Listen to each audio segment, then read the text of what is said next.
ఎన్టీఆర్ చేతిలోకి టీడీపీ బాధ్యతలు. షాక్లో నారా లోకేష్. టీడీపీ పార్టీ యొక్క జాతీయ ప్రధాన కార్యదర్శిగా తను మాత్రం ఎంతో అద్భుతమైన సేవలు అందించుతూ పాదయాత్రలు కొనసాగిస్తూ యువగళం పాదయాత్రలో కూడా లీనమైపోతూ ఇంకా టీడీపీ పార్టీ యొక్క అభివృద్ధి కోసమే కష్టపడుతూ ఉన్నారు నారా లోకేష్.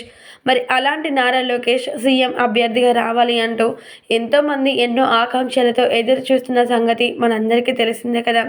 అయితే మరి ఇలాంటి నేపథ్యంలో ఇప్పుడు మాత్రం నారా లోకేష్కి బిగ్ షాక్ తగిలినట్లుగా అయిపోయిందట. ఎందుకనంటే యంగ్ టైగర్ జూనియర్ ఎన్టీఆర్ గారికి ఇప్పుడు మాత్రం టీడీపీ బాధ్యతలను నిర్వహించబోతున్నారట. అదేంటి, జూనియర్ ఎన్టీఆర్ ఇంకా రాజకీయ రంగంలోకి ఎంట్రీనే ఇవ్వలేదు, అలాంటి వ్యక్తి టీడీపీ బాధ్యతల్ని ఎలా స్వీకరిస్తారు అంటూ అందరూ ఆశ్చర్యాలు వ్యక్తపరుస్తున్నారా.